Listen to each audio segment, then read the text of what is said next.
The given question is from the chapter area under the curve. So the question says that the area in square units bounded by the curve y is equal to root x and 2y minus x plus 3 is equal to 0 and x axis and lying in the first quadrant. Okay ये वाला हमें area calculate करना है। तो ये जो area calculate करना है तो सबसे पहले हमें विजुअलाइज करना होगा कि ये कौन सा एरिया है। बेसिकली कौन सा एरिया है ये पता करने के लिए हमें क्या करना होगा, जो भी कर्व्स दिए हुए हैं उनका ग्राफ प्लॉट करना होगा। तो हम लोग अगर ग्राफ प्लॉट करें तो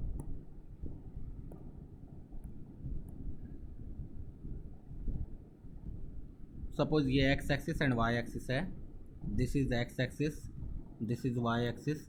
जब ग्राफ प्लॉट करोगे y is equal to root X का, तो y is equal to root X का ग्राफ तुम्हें आना चाहिए। इसका जो डोमेन है वो है x ग्रेटर देन और इक्वल टू 0। ओके, तो x greater than equal to 0 मतलब सिर्फ इधर ही ग्राफ होने वाला है। मैं ब्लू वाला ग्राफ बना रहा हूँ। This is y is equal to root x. Okay, next graph is 2y minus x plus 3 is equal to 0। 2y minus x plus 3 is equal to 0 is a linear equation. तो ये एक straight line बनेगा। अब उस straight line को बनाने के लिए हम लोग बहुत ही ईजिली बना सकते हैं। कैसे? x इंटरसेप्ट और y इंटरसेप्ट अलग अलग निकाल लिया। जब x को 0 पुट किया, जब x को 0 पुट किया तो y कितना आ गया, -3/2। जब x को 0 पुट किया तो y कितना आ गया, -3/2। So this is 0, -3/2। ओके, जब y को 0 पुट किया तो x कितना आ गया, 3। जब y को 0 पुट किया तो x कितना आ गया, 3। ओके, चलो थोड़ा इधर ले लेते हैं। हाँ, तो 3, 0। अब जो ये रेड लाइन ज्वाइन करेंगे तो ये लाइन कुछ ऐसा आएगा, ठीक है। ओके, तो मुझे कौन सा एरिया चाहिए, तो उसने बोला है कि this curve and x axis, this curve and x axis, मतलब ये वाला एरिया हमें चाहिए होगा। इस एरिया को हमें कैलकुलेट करना है। इस एरिया को अगर कैलकुलेट करना है तो हमें सारे पॉइंट ऑफ इंटरसेक्शन पता होना चाहिए, ठीक है। तो हमें ये वाला पॉइंट तो पता है 0,0, ये वाला पॉइंट पता है 3,0, ये वाला पॉइंट नहीं पता है। इस वाले पॉइंट को पता करने के लिए हमें क्या होगा, सॉल्व करना पड़ेगा इक्वेशंस को। तो y is equal to root x and ये वाला कौन सा है, 2y minus x plus 3 is equal to 0। Okay, तो इन दोनों को हम लोग अगर सॉल्व करेंगे तो मैं क्या करूँगा, y को डायरेक्टली सब्सटीट्यूट कर दूंगा इधर। जब y को डायरेक्टली सब्सटीट्यूट करोगे इधर तो क्या आएगा, 2y इज़ इक्वल टू, मेरे पास क्या गिवन है, x माइनस 3।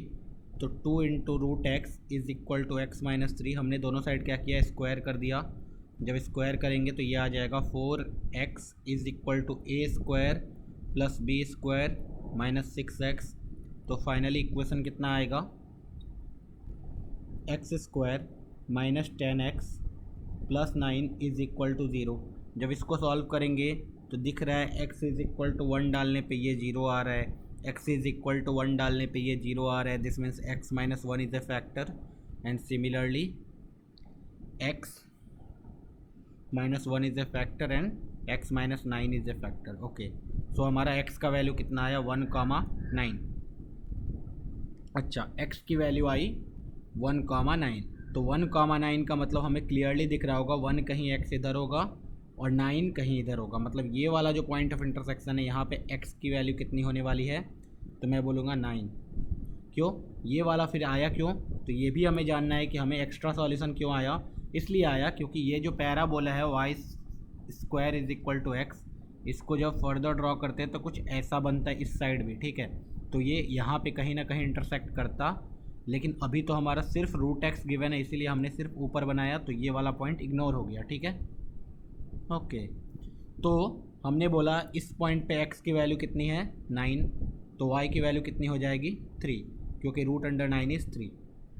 तो हमें सारे पॉइंट ऑफ इंटरसेक्शन पता चल गया।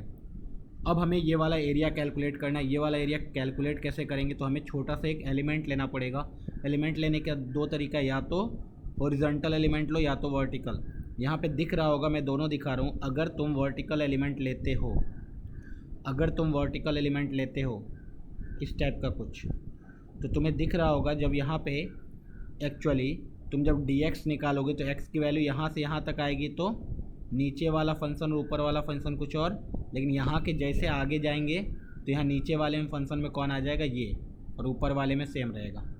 ठीक है, तो वर्टिकल में क्या होगा, हमें दो पार्ट में ब्रेक करना होगा इंटीग्रेशन को, 0 से 3 एंड 3 से 9। लेकिन अगर हम लोग हॉरिजॉन्टल ले इस टाइप का एलिमेंट ले, तो मुझे क्या दिख रहा है, y इज़ इक्वल टू 0 से लेकर के y इज़ इक्वल टू 3 तक, y इज़ इक्वल टू 0 से लेकर के y इज़ इक्वल टू 3 तक हमेशा राइट साइड में यही फंक्शन है एंड लेफ़्ट साइड में यही फंक्शन है। ठीक है, तो ये वाला एरिया कैलकुलेट किया जा सकता है। तो मैंने इस छोटे से एलिमेंट का एरिया लिखा।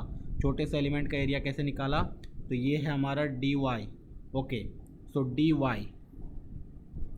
मैंने बोला ये जो एरिया आने वाला है वो कितना आने वाला है, integration x right minus x left into dy। Okay, और इंटीग्रेशन कहाँ से कहाँ तक, 0 से 3 तक। अभी बताओ x राइट क्या है, x राइट का मतलब ये वाला, x राइट का मतलब ये वाला, तो यहाँ से x की वैल्यू कितनी आएगी, तो x will be equal to 2i plus 3। तो मैं बोलूँगा 2i plus 3 minus x left is what, x left is ये वाला, y is equal to root x, this means y square is equal to x। Okay, तो y square is equal to x, तो x की value आ गई y square. इसका हमें क्या करना होगा, इंटीग्रेशन कहाँ से कहाँ तक, 0 से 3 तक।